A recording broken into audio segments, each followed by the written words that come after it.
नए साधक की ऐसी क्या दिनचर्या होनी चाहिए जिससे ग्रस्त कार्य के साथ साथ भक्ति के मार्ग पर भी चल सकें, जिससे भक्ति में कोई बाधा ना हो? पहली बात, नाम को पकड़े, नाम को। दूसरी बात, व्यभिचार को त्यागे।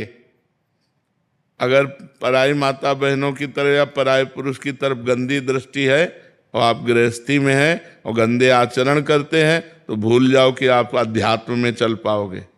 पापवंत कर सहज सुभाऊ, भजन मोर ते भाव न काऊ। जो पै दुष्ट हृदय सोई होई, मोरे सन्मुख आव सोए। अगर आप गंदे आचरण करोगे, पाप आचरण करोगे, तो भगवान का भजन नहीं बनेगा। बातें भले भगवान की कर लो, आप भगवान के मार्ग में नहीं चल सकते। तो पहले हमको चाहिए कि नाम जप करके, नाम जप के प्रभाव से पापाचरण का त्याग करें। जो अधर्म आचरण है, जो पाप आचरण है, उनका त्याग करें और नाम जप करें। और जो हमें कर्तव्य मिला है वो भगवान की पूजा मान करके करें, तो गृहस्थी में रहते हुए भी भगवान की प्राप्ति हो जाएगी। गृहस्थी में रहकर जो पापाचरण होते हैं उनके कारण फिर भगवत प्राप्ति में बाधा पड़ जाती है। और गृहस्थी में नाना प्रकार के कार्य होते हैं, इसलिए हमारा मन उसमें बंटता है, तो भगवान का भजन नहीं होता। और गृहस्थी में धन की विशेष आवश्यकता होती है, इसलिए लोभ बढ़ जाने के कारण हम कुछ ऐसे कर्म कर बैठते हैं जो नहीं करने चाहिए।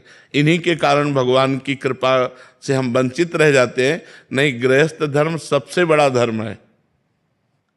देखो, विरक्त जैसे अपने लोग हैं ना, पैदा कहाँ हुए? गृहस्थों के आए तो पैदा हुए, आकाश से थोड़ी पैदा हुए। गृहस्थ धर्मावलंबी किसी न किसी गृहस्थ से, हमारे माता पिता गृहस्थ ही तो थे। अच्छा, हमारे वस्त्र कहाँ से मिल रहे हैं? गृहस्थों से। हमारा भोजन कहाँ से चल रहा है? गृहस्थों से। गृहस्थ आश्रम पशु पक्षी विरक्त सबका पोषण करते हुए अगर वो भजन कर रहा है तो बहुत जल्दी भगवत कृपा।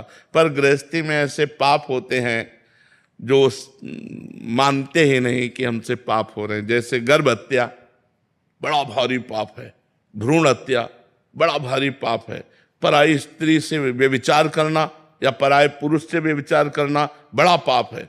पतिवंचक पर पति रति करई, रौरव नरक कल्प सत परई। 100 कल्प तक रौरव नरक में उस स्त्री को जाना होता है जो अपने पति का त्याग करके दूसरे पुरुष, मतलब पति को धोखा देकर दूसरे पुरुष से संभोग करती, या जो अपनी पत्नी को धोखा देकर दूसरी स्त्री से संभोग। तो ये कुछ जो गलतियां हैं, अगर हम इन गलतियों को सुधार लें और नाम जप करें और अपने कर्तव्य को ही पूजा समझें, तो अलग से अगरबत्ती न जलाओ, अलग से आप आरती धूप बत्ती न करो, तो भी भगवान की प्रसन्नता आपको प्राप्त हो जाए।